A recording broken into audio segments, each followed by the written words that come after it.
Hey, welcome. So this is that time of the year right now where people across America and all over the world are getting ready to not just set their goals, but really start doing some dreaming. Start dreaming about their future, about where they're going to go, about what they're going to do, about what they're going to be involved in. And so I thought nothing better yet, a better place to do it than next to the man of Elvis Presley himself, right? So talking about a big dreamer, talking about somebody that came from, difficult past and difficult upbringing, somebody that had a whole different identity as an electrician. But you know what? Thought big, dream big. They go out and conquer and create something huge for himself, for his family, for the people around him, taking the talents within. And so this time of the year, when people across the world are setting goals and they're setting ideas of things they like to have happen in the year to come, in the year 2011.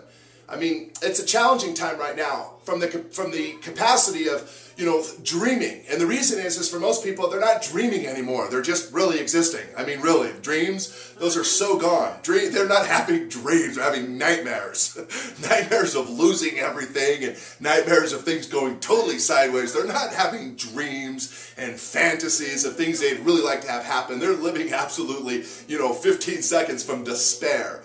So really, for the most part, people have forgot to dream. They have forgot to go to that big place. And so it's a great opportunity this year in the nature of the work that I get to do to really align with people in that space of dreaming where people go, really I'm afraid to go to that place. I mean, times have been hard. Things have been challenging. Hey, it's been really rough, right? The past 2, 3, 4 years, it's been really rough. So again, for most people, they're not setting about thinking to go big. They're just thinking about how to survive, how to just get by, how to just make enough just to do. And so we just keep reinventing and just kind of every month is kind of just more of the same. So as we go into the year 2011 and this dream space, this week or two that we have right before, the big day, it's January 1st and I'm going to conquer the universe, right? And many times that's just meaning my own self. And the real thing is we get to on that day have a profound shift, but it all gets to start back here with the dreaming of what does that look like and that big thinking. So in our dreaming and our thinking and our, this whole what do I want to have happen in my life all starts with, do I decide to dream small or do I decide to dream big? And again, for most people, they have forgotten how to dream big. It's like, they forgot about having big muscles anymore. They don't have those. They just got muscles just as long as they can get from here to the end of the grocery store, they're good to go. But anything beyond that, forget about it. They're not dreaming about how to go do that kind of stuff anymore. That was stuff, that's for the younger generation. Shoot, my generation, we don't do that stuff anymore. Yeah, I actually can kind of tell, right? So this is that time right now where we say dream small, dream big. So what we invite people really into at this time of the year is that no matter where you are, no matter what your history, no matter what your background, no matter what your issues, circumstances, no matter what has been, eating you over the past year, 2, 3, 4 years, it really just doesn't matter as you invent into your future. Forget about that. See, the traditional model for most people is they create a change in their life, meaning they're going to change something. So the quick example is that for what most people do this time of the year, which then takes us into the next year, is if we can look at life almost like as a flip chart. So kind of if I'm on stage and we'll say I have a flip chart, I don't know if you can see it in the camera, but if I have a flip chart right here, and we'll take on that flip chart kind of for an example, we'll say, okay, it's 2010, December 23rd, where am I in my finances? So I'm going to go, okay, I'm here in where am I in my marriage? I'm going to write this on the flip chart. Where am I in my health? Where am I? And I'm going to have all these where I am. It's going to show my weight, it's going to show how much money, it's going to show where I am in my fulfillment and happiness and satisfaction in my marriage and, my upbringing with my children, all these different things. So I'm going to have this whole thing of where it is that I am. And then so what most people do, which is humans, is we just take this flip chart and we go, okay, what are my goals? And then we take the flip chart and we take all these things, and then what we do is we turn the page. And we take all these things that where we are, we turn it and now put it behind us. And then what we do is we literally do like computer copy and paste, because we say, okay, now where am I going to go? So we literally have for a half a moment a blank page. So for a half a moment as we go to set our new goals, new ideas, new visions, new dreams, for a half a moment we have a fresh page.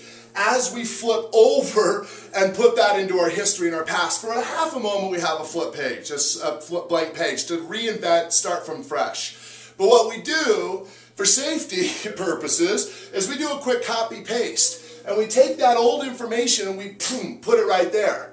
And then so what we say now is my health is this, I'm going to grow from there.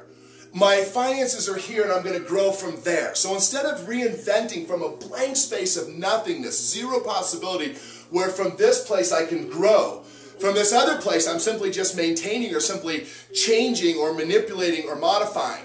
So the dream state where you say, boom, I'm going to transform from a blank space. Flip that chart over, keep it fresh. Knowing and going, I can invent my future on that blank page right there. I can invent a powerful future. What can you do in the year 2011? Right? What can you have happen for yourself? Hey, Disneyland was built in a year. I mean, really, for most people, we have a difficult time losing 10 to 12 pounds in a year. I mean, if you've ever been to that park, right, it's an amazing park, and go, wow, it was done in a year. Tony Robbins, right, went from 400 square foot bachelor apartment to living and earning over $1 million in income in that 1 year, right? That story goes back 25 years ago. That's what inspired me that says, man, you can make magic happen. So we want to invite you into thinking big and even bigger in the year 2011. Go beyond. Forget about risk. Forget about all that nonsense. Forget about the naysayers. If you're not setting goals so big where people look at you and go, man, you've lost it. Clearly, you've gone off the chart.